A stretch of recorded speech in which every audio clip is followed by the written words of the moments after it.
Azoul Flawan, bienvenue dans le Graffiti. Pour l'émission d'aujourd'hui, j'ai l'honneur et le grand plaisir de recevoir l'écrivain Edouard Moradpour. Edouard Moradpour, bienvenue au Graffiti et bienvenue à Berbère Télévision. Bonjour Youssef, je suis ravi d'être là. Merci de m'avoir invité. Je t'en prie, nous aussi on est ravis et tu vas nous faire voyager en nous racontant d'abord l'histoire de ton livre qui est sorti aux éditions Michaland, La campagne de Russie. Alors, c'est quoi ce roman? Alors, en effet, c'est la campagne de Russie, comme tu as bien dit. C'est pas la campagne, parce que ça n'a rien à voir avec la guerre. Ça n'a rien à voir, d'accord. Ce n'est pas Napoléon, c'est pas l'histoire de Napoléon. Non, ce n'est pas ça, d'accord. C'est en fait l'histoire d'un publicitaire qui passe 20 ans en Russie. En fait, je dois dire tout de suite que la campagne de Russie, c'est un roman qu'on peut dire autobiographique. Autobiographique. Oui, il y a beaucoup de toi, de tes expériences. D'accord. Beaucoup de moi, c'est vraiment du vécu. C'est ma vie en Russie, à Moscou, pendant 20 ans. Et donc, par contre, pour parler du livre, donc, le héros de la campagne de Russie, c'est Alexandre. C'est Alexandre, ce n'est pas Édouard, c'est Alexandre. Dans le roman, c'est Alexandre. Dans le roman, c'est Alexandre. Et la campagne de Russie, dans le roman, c'est Aliona. Aliona, d'accord. Alors, cette Aliona qui est très belle, on va commencer par cet épisode qui n'est pas très joyeux, elle va se donner la mort, c'est ça? Oui, en effet, si tu veux, le livre commence vraiment par une vraie tragédie. Oui.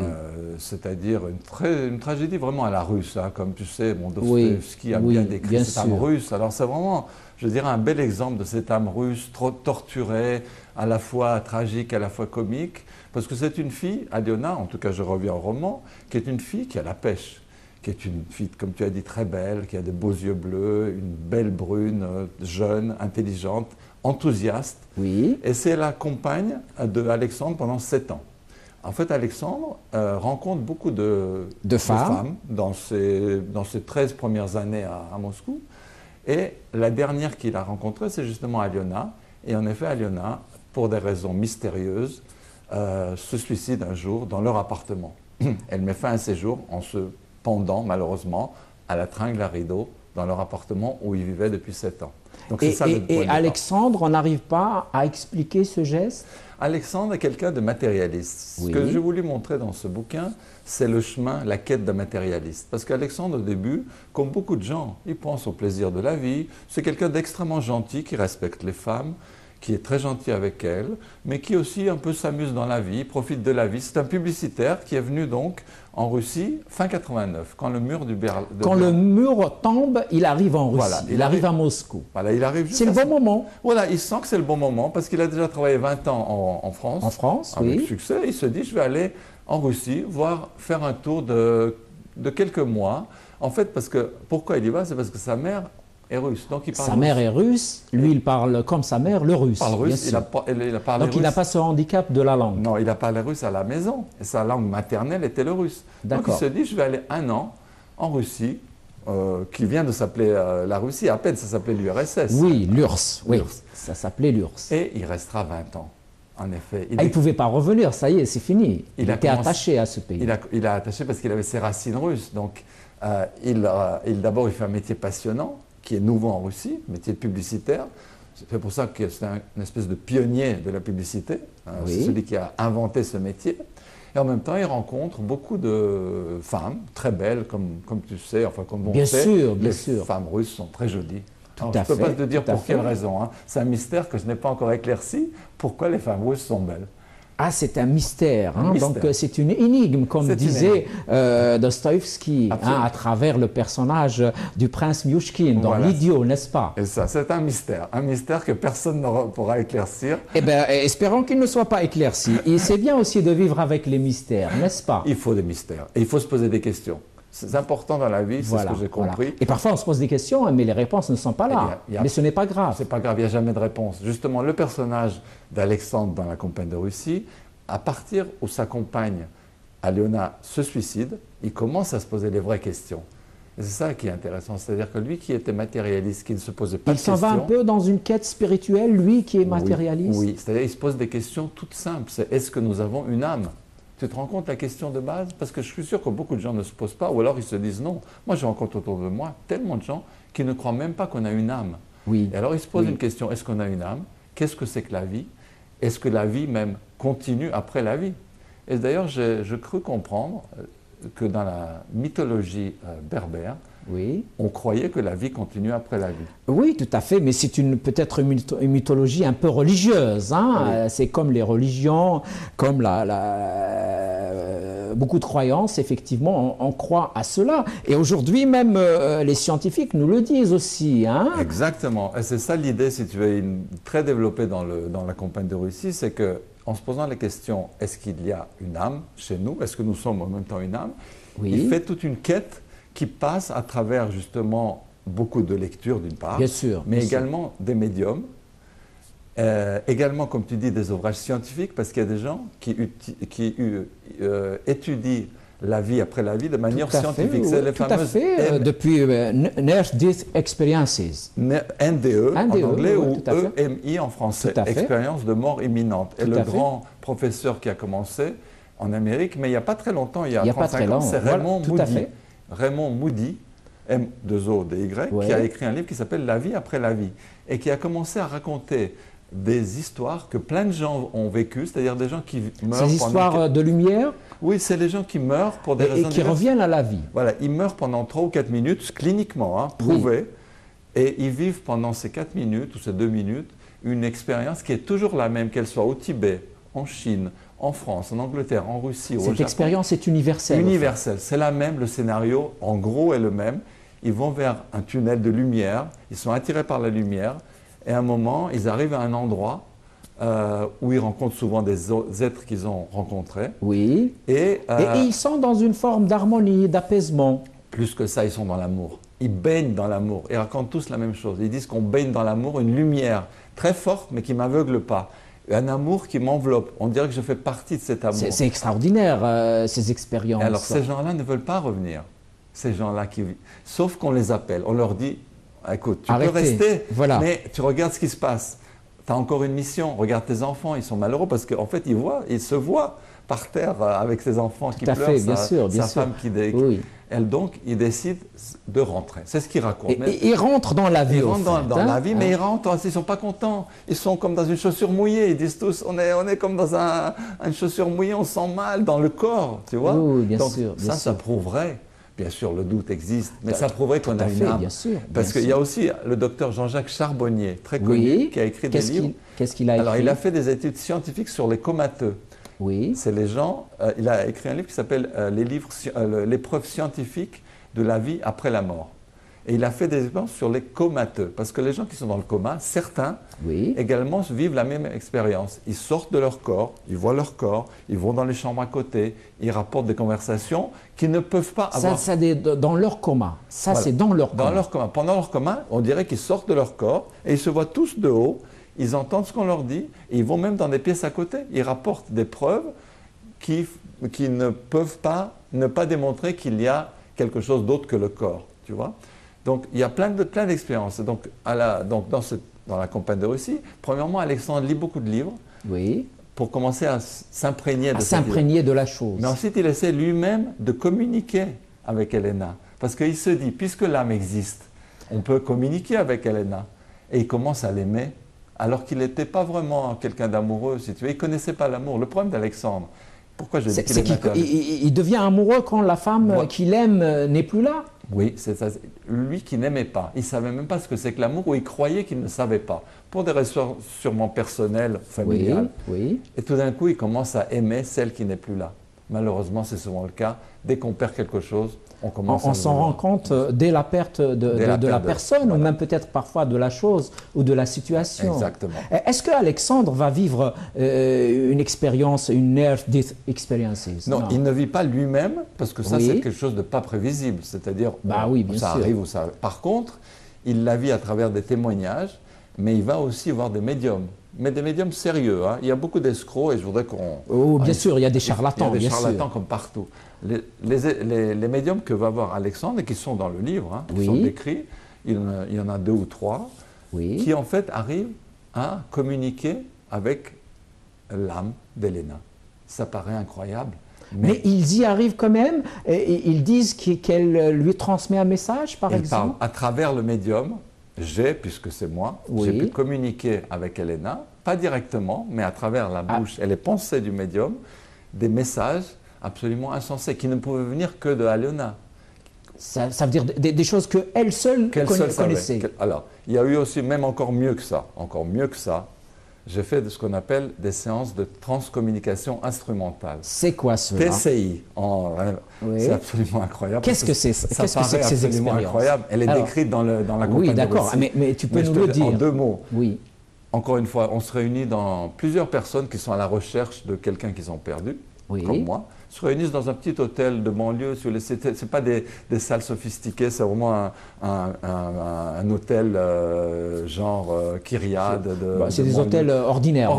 Oui, une petite salle de réunion toute simple, avec des chaises tout à fait banales, avec 2 médiums qui ne sont pas du tout des gens intéressés, parce que faire partie de cette association ne coûte rien. D'accord. Ça coûte 20 € par an pour pouvoir faire ça, partie. C'est rien du tout. Donc on élimine l'histoire d'argent et de et d'intérêt. Voilà. C'est pas ça. C'est vraiment des gens qui y croient.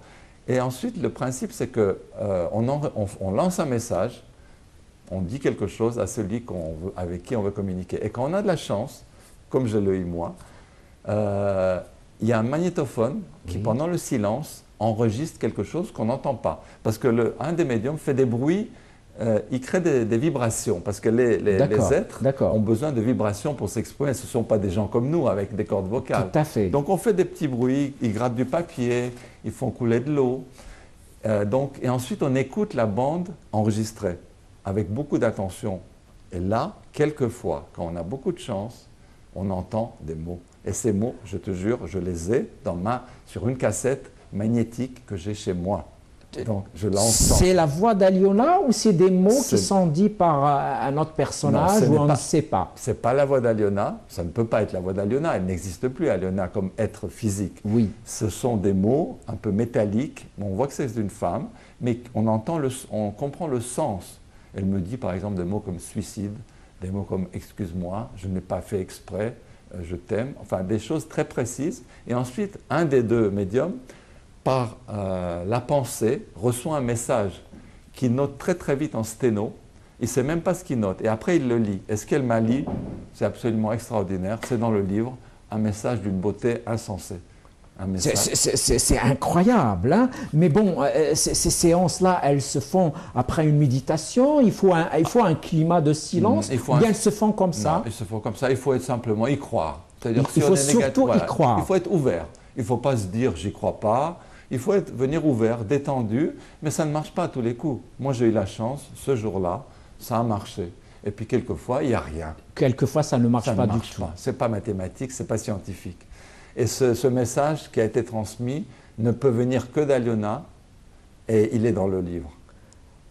Tu peux nous dire le contenu? Je peux te le lire. Bien sûr, vas-y. Il est assez court. Hein. Vas-y. Alors, si tu veux, les mots que j'ai enregistrés et qui sont sur ma cassette. D'accord, vas-y. Sont « Je suis ému, je te remercie, c'est quoi ça? Aliona, c'est quoi ça? J'en pouvais plus, je t'aime, je suis suicidé, c'était pour nous, je ne l'ai pas fait exprès. » Et après, voilà l'explication de ce qu'elle a dit. Parce que c'est bizarre, je ne l'ai pas fait exprès. Oui, si je peux te le dire, ce qu'elle a, bien sûr, vas-y. Alors, comment elle explique voilà, elle dit ça, voilà le message. J'ai pleuré quand je l'ai entendu, parce que tout le monde s'était tellement ému. Elle dit, je te demande pardon. Tu sais, il est des pulsions que l'on ne peut maîtriser. J'ai été très heureuse avec toi, très heureuse. C'est pourquoi je t'ai laissé dans le doute. La séparation fut difficile pour moi aussi. Je me suis retrouvée vivante dans un univers où l'amour était si fort que je n'ai pas pu le supporter au début. Maintenant, je me sens si bien, je suis heureuse que tu cherches à me retrouver, mais il faut aussi que tu continues ta vie. Je te remercie du bonheur que tu m'as donné et que je n'ai pas su toujours apprécier à sa juste valeur. Continue ta route avec moi et aussi en pensant à ton bonheur sur terre. C'est magnifique. C'est magnifique. Et dire que, si tu veux, ça explique la culpabilité. Quand elle dit, ce qui m'a le plus touché, c'est « Je me suis retrouvée dans un monde où l'amour était si fort que je ne pouvais pas le supporter ». C'est-à-dire que parce que les gens qui se suicident, si tout ça est vrai, bien sûr, si l'âme existe, se sentent coupables. Ils ont fait du mal aux gens qui sont restés comme moi. C'est vrai. Mais ce suicide reste quand même mystérieux. Comme tous les suicides. Comme tous les suicides. Est-ce qu'à ton avis, il y a des choses qui pourraient expliquer un jour le suicide? Écoute, la lettre qu'elle m'a laissée, une lettre d'amour. Je ne vais pas la lire là parce que ce sera trop long. Sûr, donc oui, je la laisse au lecteur. D'accord, donc elle a laissé une lettre. D'accord. Lettre d'amour. Une lettre d'amour. Donc elle n'était pas désespérée. Elle n'était pas désespérée. Je crois que, honnêtement, les raisons d'un suicide, c'est un ensemble de choses qui sont profondes, qui viennent de l'enfance, qui sont lourdes et qui, au jour J, explosent. À mon avis, c'est comme une crise qu'on ne peut pas arrêter. Elle le dit. Il y a des pulsions qu'on ne peut pas maîtriser, tu vois. Est-ce qu'une forme de mélancolie aiderait un peu ce suicide? Est-ce qu'il y a par exemple des pays ou des peuples qui seraient plus enclins à passer à cet acte? Je crois que la Russie, oui, c'est vraiment la Russie et cette âme russe passe par des hauts et des bas, comme tu vois, comme Aliona. C'est souvent une âme torturée, une âme mais en même temps très gaie, en même temps gaie, qui pleure et qui rit en même temps. Les Russes, ils aiment pleurer, les Russes. C'est-à-dire quand ils se réunissent, ils boivent et ils disent on va pleurer ensemble, qu'est-ce que ça va être bien. Moi j'ai entendu ces phrases-là. Et quand ils boivent, ils se bagarrent un petit peu quand même? Non, enfin pas vraiment. Peut-être, enfin pas en tout cas les réunions où moi j'ai été. Mais ce qui m'a vraiment touché, c'est on s'est vu, on a bu et qu'est-ce qu'on a bien pleuré. Formidable. Hein. Mais il pleure pourquoi? Il pleure parce que c'est comme ça? En fait, c'est l'amour. C'est l'amour qui les fait pleurer. C'est l'amour qui fait pleurer. Et alors, il ne faut pas croire que dans ce livre, il n'y a que de la tragédie. Attention, ça commence... C'est un livre qui est construit comme un film, je dirais. Je l'ai construit comme un film. Avec une chronologie. Avec une chronologie, c'est-à-dire qu'on passe du présent au passé. D'accord. C'est-à-dire qu'après ce suicide, Alexandre se pose des questions et il voit en flashback... En fait, c'est sa vie à Moscou. Donc, Moscou. Il revient sur son cheminement. Voilà, et il revient sur les rencontres qu'il a eues. Des rencontres avec beaucoup de femmes, toujours très jolies. Mais ce sont des rencontres très gentleman. C'est-à-dire qu'Alexandre, en fait, il cherche l'amour. Comme il ne le trouve pas chez la femme qu'il rencontre aujourd'hui, il la cherche dans la femme de demain. Voilà. Et il cherche jusqu'à ce qu'il ne rencontre pas. Il ne l'a jamais rencontré, sauf qu'après, il se pose la vraie question, c'est finalement quoi aimer? Qu'est-ce que c'est que la vie? Qu'est-ce que c'est que l'amour? Et il se rend compte que le vrai amour, ce n'est pas du tout matériel, c'est spirituel. C'est-à-dire, en fait, c'est l'amour avec un grand A. Et il commence à changer, il change complètement. Est-ce que cet amour est souvent présent, cet amour avec un grand A? Il est peut-être rare, si ce n'est pas rarissime, de nos jours. Malheureusement. Malheureusement, il est très rare. Mais en même temps, on sent un mouvement vers le spirituel, je sens, dans le monde globalement. Tu sais, Malraux a bien dit, le 21e siècle sera spirituel. Il a dit, il ne sera pas. Mais attention aussi, spirituel ne veut pas toujours dire amour, peut-être, non? Si, pour moi, c'est la même chose.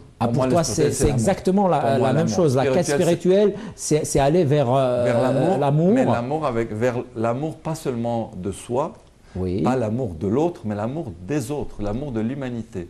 Pour moi, c'est ça, le vrai Donc l'amour rime aussi avec humanisme. Avec humanisme, absolument. C'est l'amour de l'humanité.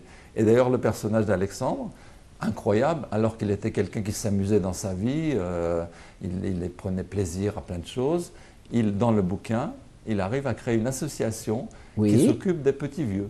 C'est-à-dire qu'il y a une association qui s'appelle les Anges Gardiens, qui s'occupe ensuite, de façon bénévole, on prend chacun sur son aile protectrice un petit vieux, une personne âgée seule, il y en a beaucoup. Pour l'aider, il y en a énormément dans tous les pays du monde. Qui habite dans ton quartier. Bien sûr. Qui habite à côté, et tu vas la voir, tu offres des petits cadeaux, tu lui fais des courses. À Noël, tu lui offres un petit cadeau. C'est déjà beaucoup. C'est rien, et c'est énorme. Moi, je l'ai fait à 20 ans sans le savoir. Parce qu'en fait, il ne faut pas croire que je suis Alexandre non plus. Alexandre, j'ai exagéré les traits. Oui, bien sûr, bien sûr. Mais en fait, je pense qu'on peut faire un chemin.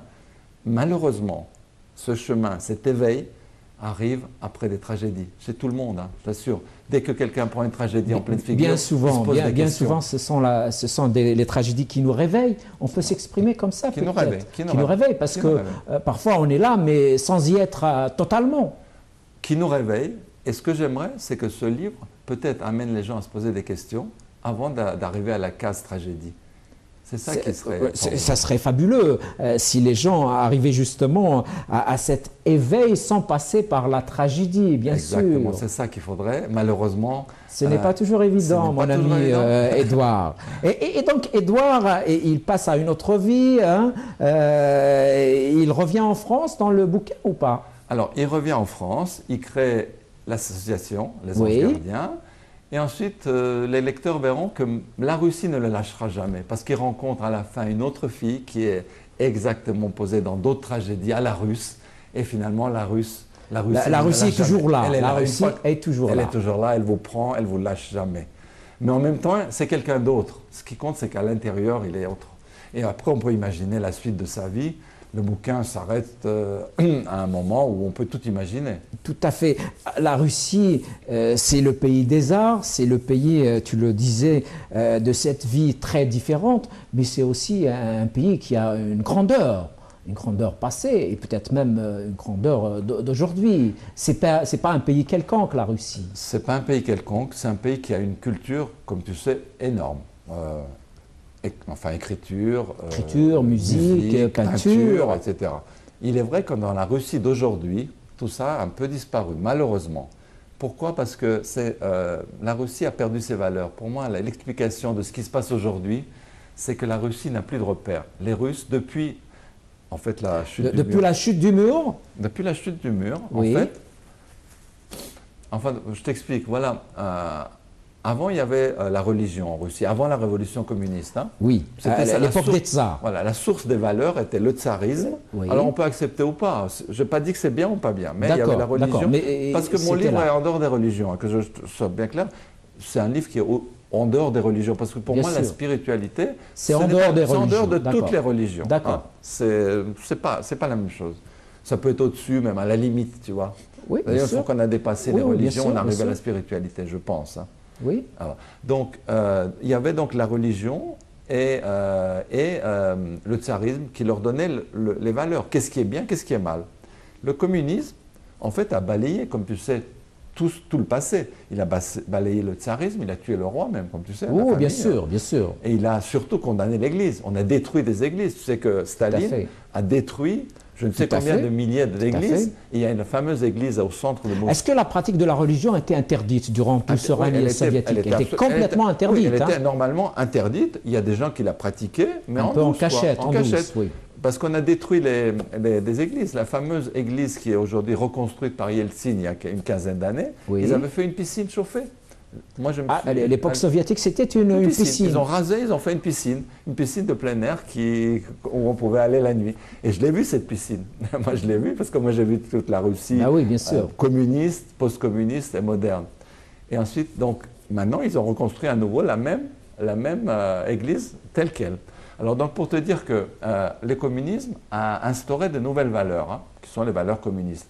Mais malheureusement, personne n'y a vraiment cru au bout de... Comme on sait, le communisme n'a pas marché. Mais Édouard, c'est maintenant que tu dis personne n'y a cru. Mais peut-être qu'à ce moment-là, beaucoup de gens y ont cru. Peut-être ce n'est pas la majorité. Au moment même, mais après, quelques années après, même après Staline, au moment de Khrouchtchev, Brejnev, etc., la majorité de la population ne croyait plus à rien. Elle ne croyait plus. Elle savait qu'on mentait, elle savait tout. Et donc, ils jouaient le jeu. C'est-à-dire qu'ils faisaient semblant, parce qu'il fallait faire semblant d'y croire. Mais, si tu veux, il y avait encore des valeurs quand même communistes. C'est-à-dire, quand moi je suis arrivé à Moscou, en 79, on n'avait pas le droit d'avoir des dollars. Le Russe qui avait des dollars dans sa poche pouvait aller en prison. Ah, uniquement parce qu'il avait de la devise, donc voilà. de la monnaie étrangère. Et il ne pouvait pas parler avec des étrangers. Une fille russe n'avait pas le droit, théoriquement, de rencontrer un étranger. Bien sûr, ça se faisait. Mais ça, c'était codé, c'était pas des lois écrites, non? C'était écrit dans le code, c'était au contraire. Et on pouvait même t'emmener à le commissariat. C'est pour ça que le rendez-vous n'était jamais au même endroit. Ah d'accord. Quand j'allais au début, tout le monde rusait, quoi. Tout le monde rusait. Mais au fait, le problème, c'est qu'il y avait quand même une espèce de code de valeur. Oui. Il y avait quand même. On pouvait l'aimer, pas l'aimer. Mais ensuite, quand est arrivée la nouvelle Russie, quand tout ça a été balayé, il n'y avait plus les valeurs du passé. Il n'y avait même plus le communisme, puisque le communisme a été rejeté. Oui. Qu'est-ce qui reste? Le vide. Voilà. C'est-à-dire, qu'est-ce qui est bien, qu'est-ce qui est mal? Le lendemain où il y a eu la Nouvelle-Russie, les prix dans les boutiques étaient marqués en dollars. Imagine le type... Mais qui est-ce qui a des dollars? Non, mais il y a des dollars, il y en a... Non, mais si tu veux, il y en avait qui circulaient quand même. Ah, d'accord, d'accord. Non, mais c'est pour donner un exemple. Dollar interdit, tu vas en prison. Demain, en vitrine, il y a marqué « Telle voiture, tant de dollars ». Tu te rends compte? Toute une contradiction. Alors, qu'est-ce qui est vrai? Mon ami Édouard, on fait juste une petite pause et on revient au débat. D'accord, avec plaisir.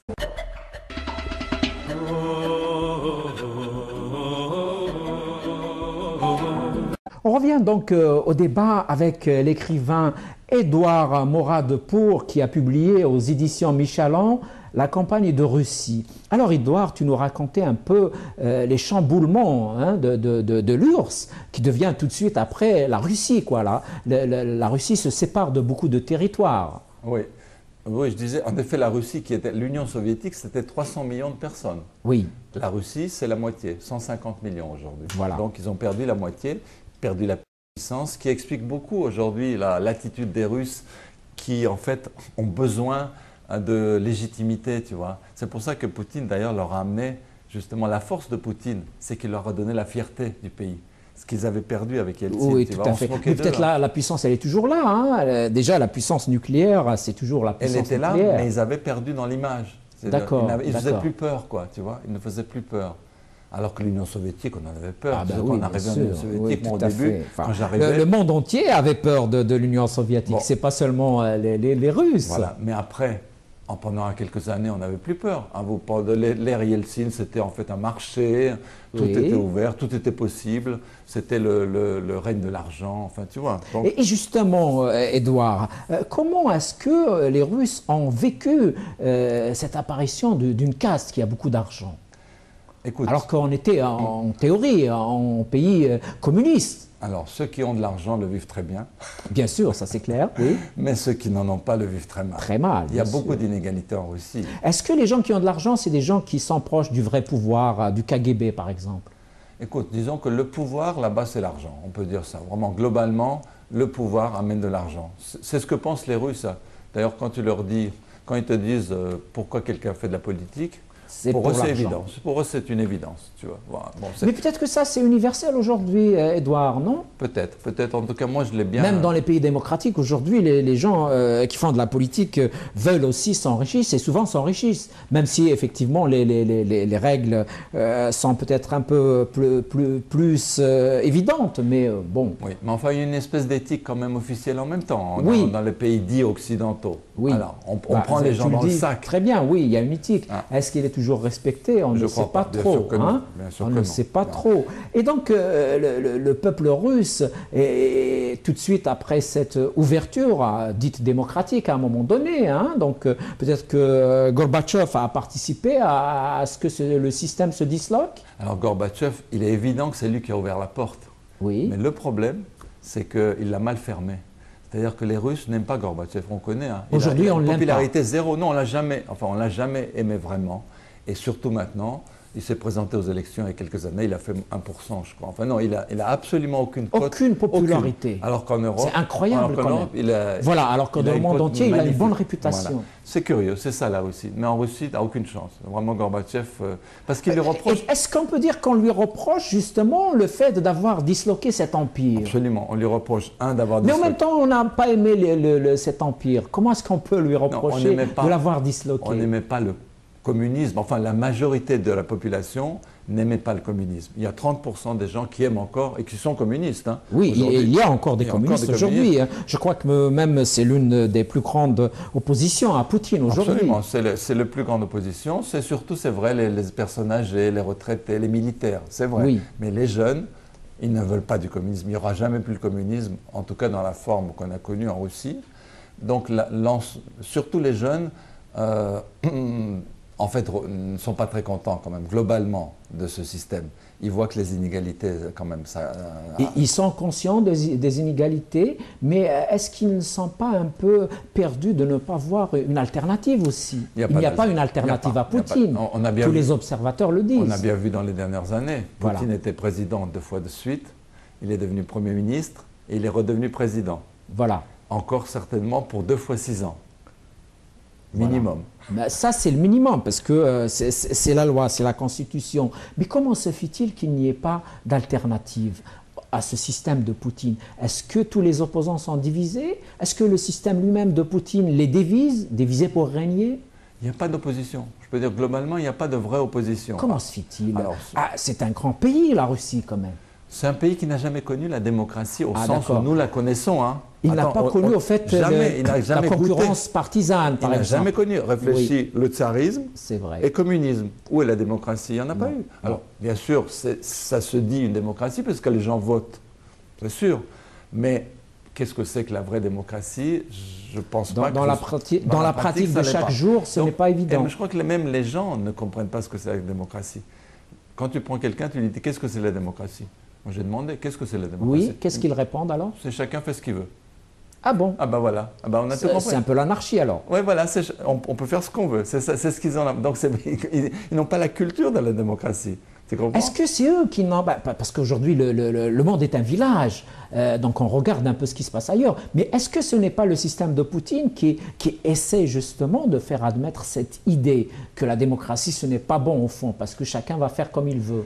Il ne dit pas que la démocratie, c'est pas bon parce qu'il dit qu'on est démocrate. Hein, donc les gens votent, donc ils ne peuvent pas dire qu'on n'est pas démocrate. Oui, mais après, les gens lui disent tu n'es pas démocrate, regarde ce que tu fais aussi. Les élections ne sont pas toujours très correctes.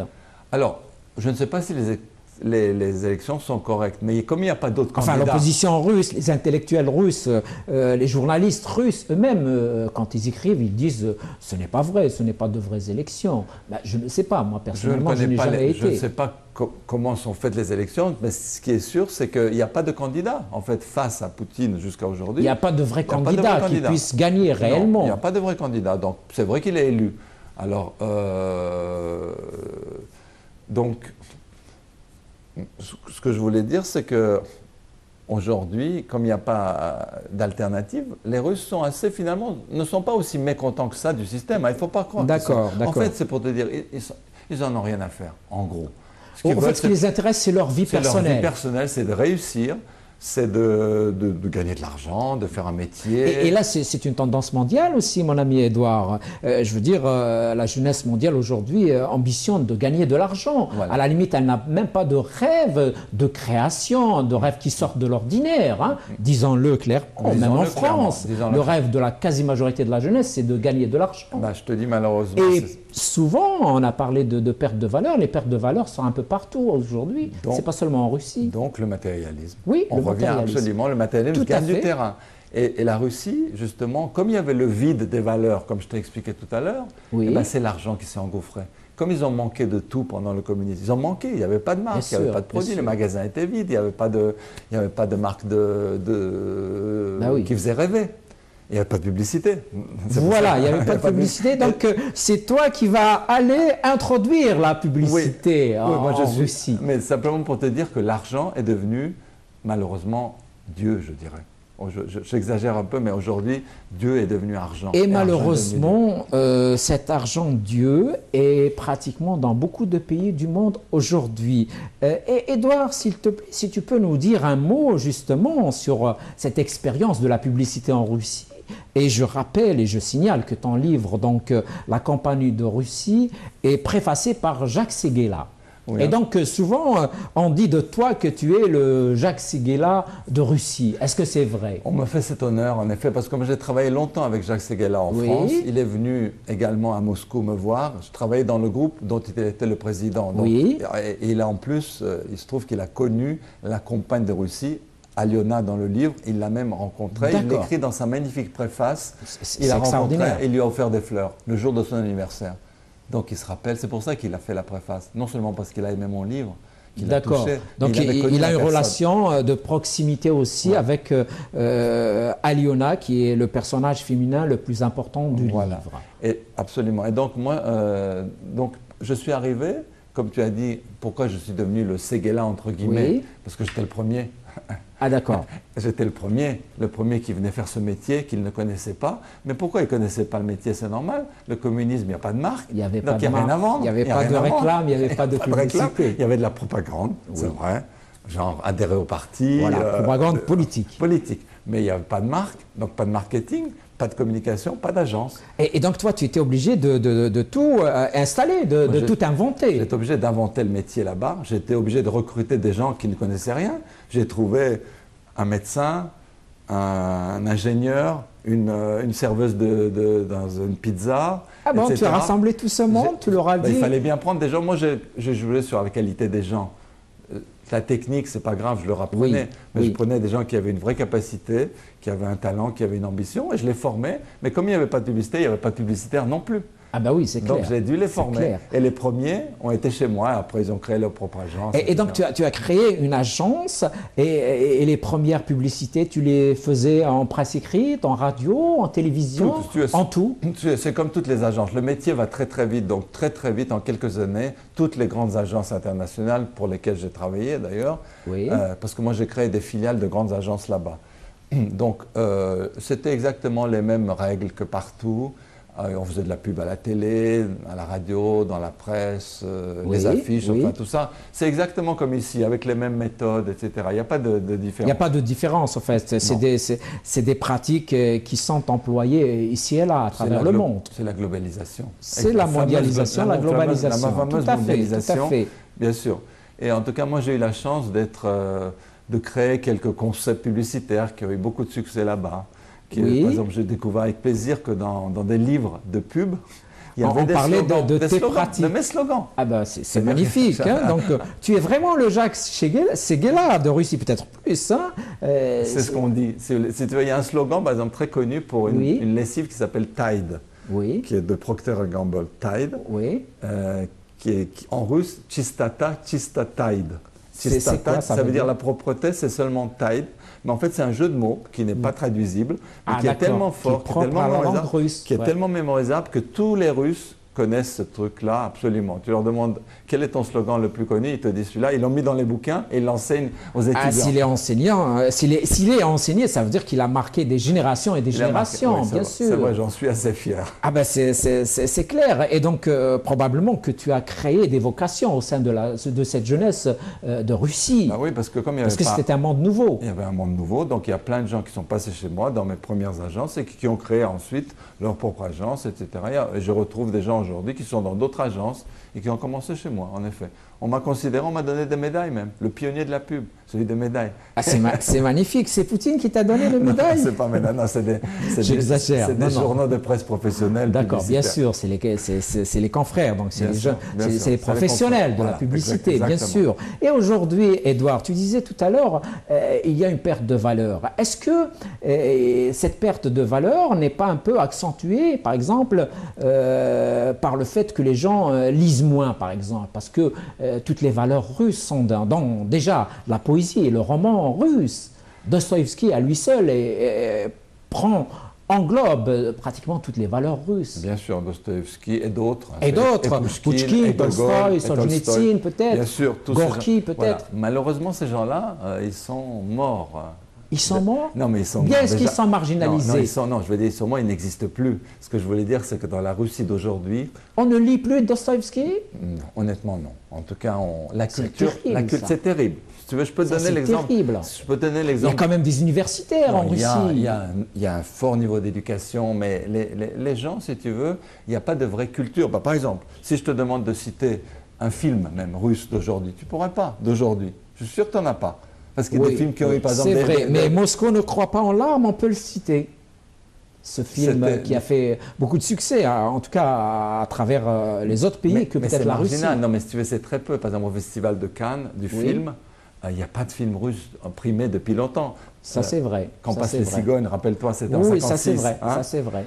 C'est un exemple que j'ai bien connu, le cinéma. Bon, là, parce que c'est plus imagé pour les gens. Tout à fait. Le cinéma était extrêmement développé dans l'Union soviétique. Il y avait 4 milliards de spectateurs par an, ce qui est énorme. C'est-à-dire qu'en moyenne, les gens allaient une fois par mois. C'est pour ça que tout à l'heure, je te disais qu'il y avait peut-être des gens qui croyaient à ce système soviétique. La culture était à l'honneur, quoi qu'on dise. Elle était à l'honneur. La peinture était à l'honneur. C'est vrai qu'il y avait de la censure, mais le foisonnement culturel existait, qu'on le veuille ou non. Parce que c'est l'État. Oui, c'est l'État. L'État subventionnait cette culture. Et le cinéma, notamment. Oui. Et il y avait des magnifiques films russes à cette époque, qui étaient même ici et qui ont eu des prix. Or, comme l'État a disparu, on peut dire au moment de la Nouvelle-Russie, l'État s'est désintégré. Il n'y avait que des intérêts privés. Et les entrepreneurs qui avaient de l'argent, ils n'allaient pas le mettre dans le cinéma. Parce que le cinéma ne rapporte pas de l'argent. Et c'est un risque. C'est pour ça que le cinéma, moi j'ai vu moi-même les salles énormes. C'est malheureux quand même, parce qu'on connaît aujourd'hui beaucoup de milliardaires russes qui sont à travers le monde. Oui. Certains achètent des clubs de football à travers l'Europe. Tout à fait, mais pas au niveau culture. Mais la culture, ça ne les intéresse pas? Pour l'instant, non, ça va venir. C'est un pays jeune. Attention, il n'y a que 20 ans. Hein. Il ne faut pas que critiquer. C'est un changement. Moi, je suis sûr que l'avenir de la Russie est devant elle. Il n'y a que 20 ans. Et moi, je crois beaucoup aux femmes. C'est pour ça que mon livre, La compagne de Russie, parle beaucoup de femmes. C'est un hommage un peu aux femmes, à une femme. Souvent, c'est les femmes qui font changer quand même les sociétés. Je suis sûr que l'avenir de la Russie, c'est les femmes. C'est l'avenir de l'homme en général, la fameuse phrase, mais je crois que c'est l'avenir de la Russie. J'ai découvert que les femmes en Russie avaient un potentiel formidable. Elles étaient intelligentes, elles étaient ambitieuses, elles étaient cultivées, même plus que les hommes. Oui. Elles étaient même plus éduquées, je dirais. Et elles souffrent un peu des rapports avec les hommes. Édouard Moradpour, donc tu nous disais que les Russes étaient machistes quand même. Oui, c'est un des pays les plus machos que j'ai connus. Hein.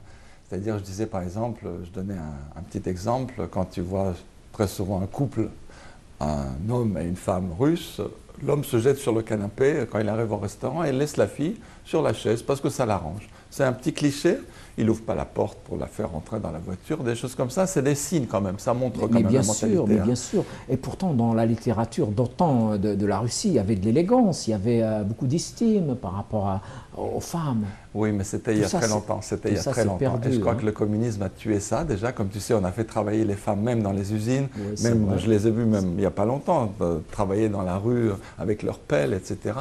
Donc les valeurs du communisme n'étaient pas celles-là du tout, hein. Au contraire, c'était même le contraire à l'idéologie. Tu vois, il fallait que la femme et l'homme soient vraiment égaux, mais alors c'est-à-dire qu'on les traitait finalement pas très bien. Bien sûr. Et donc moi j'ai voulu rendre hommage à ces femmes dans mon livre. C'est un hommage à une femme, c'est la compagne de Russie. Et donc c'est un hommage à toutes les femmes. C'est un hommage à toutes les femmes. Parce qu'en fait, ce qu'il faut comprendre, c'est qu'Alexandre, dans ce roman, pourquoi il séduit ces femmes? C'est pas parce qu'il est beau, hein. C'est pas parce qu'il est un Apollon, pas du tout. C'est parce qu'il traite les femmes avec égard. C'est parce qu'il les prend comme un gentleman. Il les respecte. Il les respecte. Et ça, c'est, je dirais, on ne peut pas y résister. Voilà pourquoi il est séducteur. Hein, donc, non seulement il aime les femmes, mais ensuite, en fait, il les traite comme on doit les traiter. Et c'est ça qui fait sa force. Et donc, c'est pour ça que les femmes russes aiment bien ce côté, justement, respect en Occident, qu'elles ne trouvent pas. Mais ce n'est pas pour ça qu'elles veulent non plus s'enfuir de Russie. Il faut bien comprendre que la culture russe, elles ont besoin de vivre dans leur culture. Il ne faut pas croire que les filles russes veulent s'échapper, se marier avec un étranger, etc. Ça, c'est faux. Tout ça, c'est des clichés. Elles préfèrent rester en Russie avec quelqu'un qui les aime qui les respecte, et qui les respecte. Tout voilà, de façon très simple, avoir une famille. Malheureusement, Alexandre pouvait tout leur donner, sauf une chose, la famille et les enfants. Alexandre ne voulait pas d'enfants. Et pourquoi il ne voulait pas d'enfants?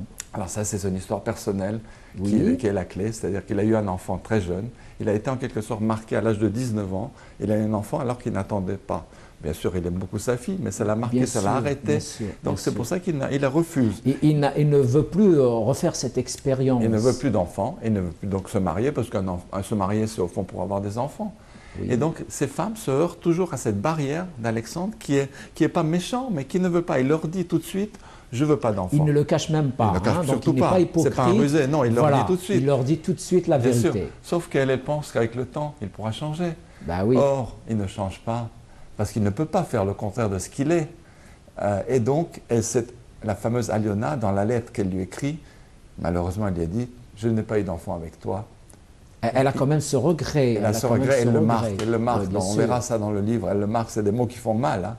Je n'ai pas eu d'enfant avec toi, j'ai attendu pendant 7 ans, je te laisse, il vaut mieux que tu vives ta vie tranquille, moi je vais partir. Et les femmes ont ce désir c'est féminin, la féminité, bien sûr. Comme toutes les femmes du monde entier. Avoir des enfants, c'est primordial. Une famille, des enfants, l'amour, mais aussi une famille. Et ça, malheureusement, Alexandre ne leur donnait pas. Et c'est pour ça qu'Alexandre heurtait toujours à une barrière. Et malheureusement, une fois, c'est allé beaucoup trop loin puisqu'elle est arrivée jusqu'à se suicider. Alors, est-ce que c'est à cause de ça? Je ne crois pas. Je ne crois pas qu'elle soit suicidée à cause de ça. Mais en tout cas, elle l'écrit. Et cette lettre reste pour toujours. Mais il y a quand même une certaine part. Hein. Ceci peut-être a un peu influé, peut-être pas totalement, comme tu le dis, mais quand même, les choses ne s'expliquent jamais par un seul élément. Il y a toujours plusieurs éléments, dans toute chose d'ailleurs. Dans toute expérience humaine, il y a toujours plusieurs éléments qui expliquent l'aboutissement de quelque chose, l'inaboutissement. Tu as fait raison. Je pense que le suicide, c'est un aboutissement de plein de choses qui, ce jour-là, c'est comme la goutte qui fait déborder le vase. Ce jour-là, il s'est passé plein de choses qu'on ne connaîtra jamais, qui l'ont amené à faire ce geste. Oui, c'est peut-être un moment de folie aussi. et les hommes et les femmes ont ce moment de folie inexplicable aussi. Voilà. En tout cas, sur le moment, il est quasiment inexplicable. Et après, il le regrette. Et s'il pouvait, il l'a écrit. Voilà. Excuse-moi, c'est une pulsion que je n'ai pas pu arrêter.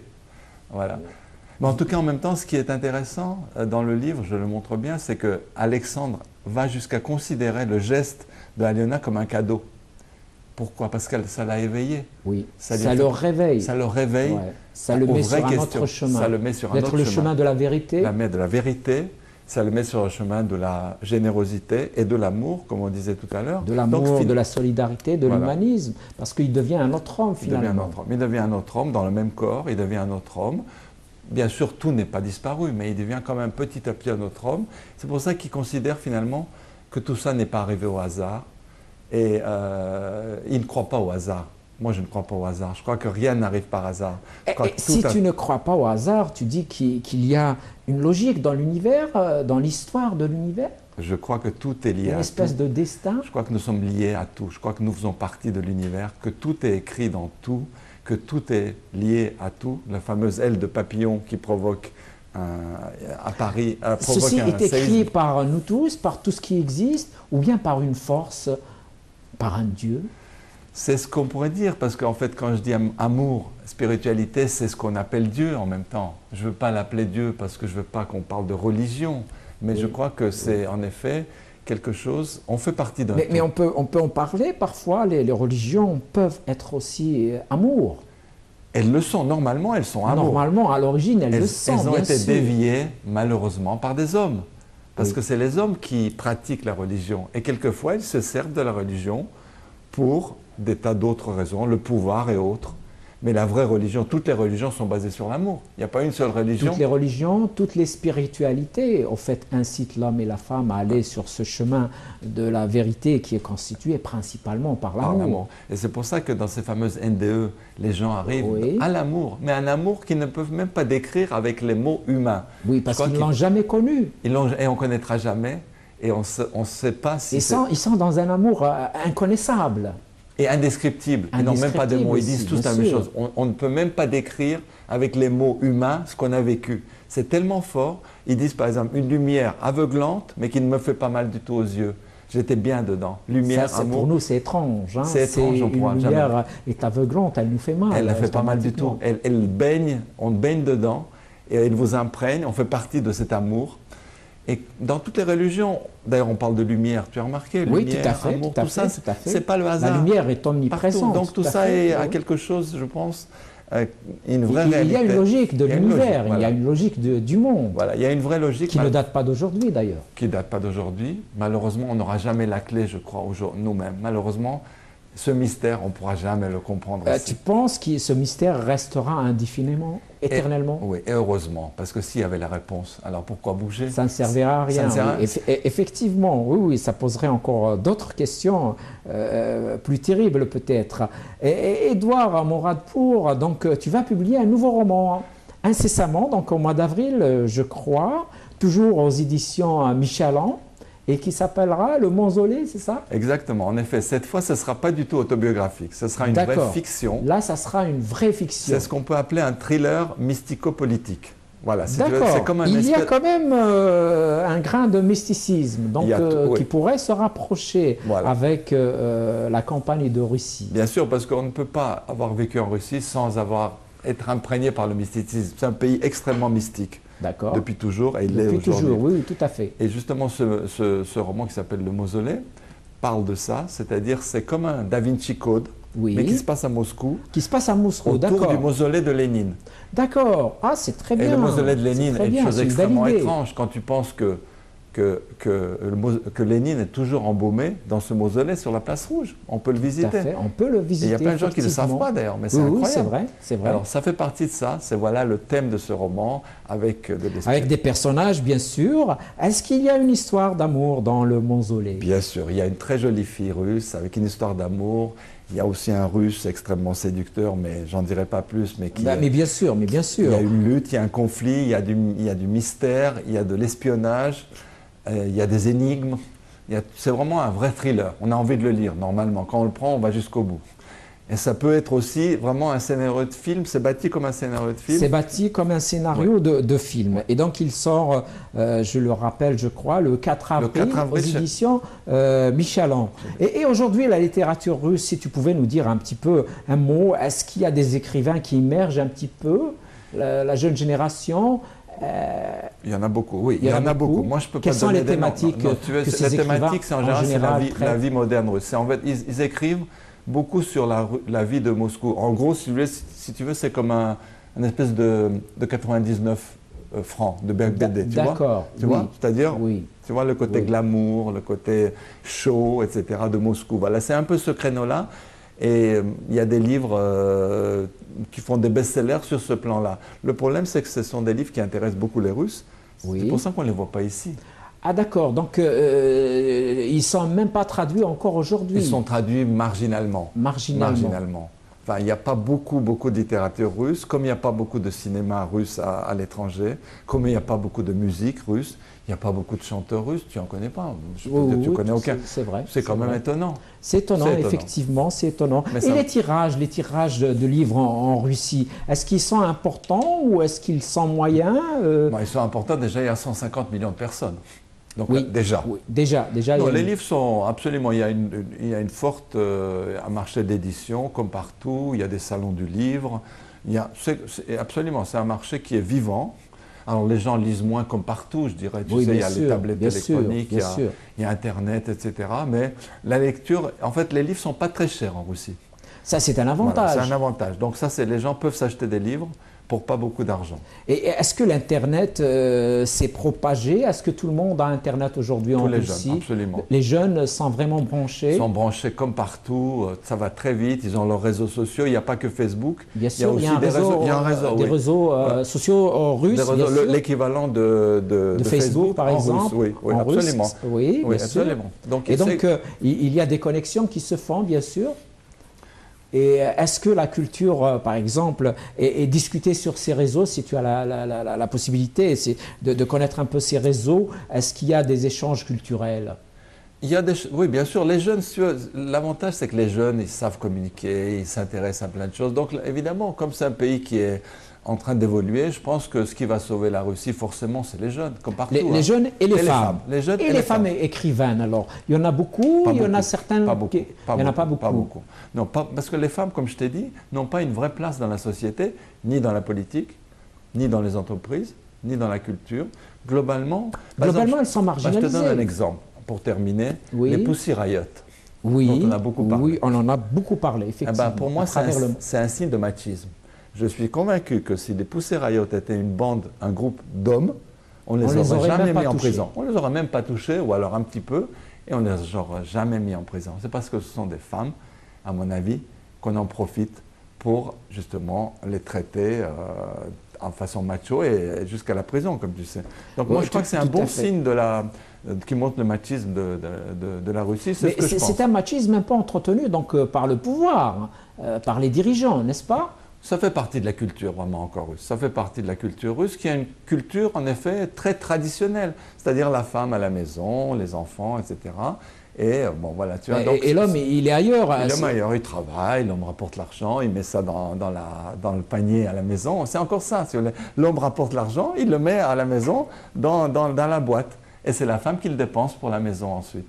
C'est vraiment très traditionnel encore. Sauf, évidemment, les jeunes. Les jeunes évoluent, ils sont comme partout, ils ont Internet. Bien sûr, ils sont à l'écoute du monde, comme je disais tout à l'heure. Ils regardent le monde bouger. Les nouvelles arrivent tout de suite. Ils voyagent aussi. Ils voyagent aussi. Et il y a une grande diaspora russe aujourd'hui, y compris en France. C'est pour ça qu'il ne faut pas être négatif sur la Russie. Tout est nouveau. Il ne faut pas oublier. Il n'y a que 20-25 ans. Hein.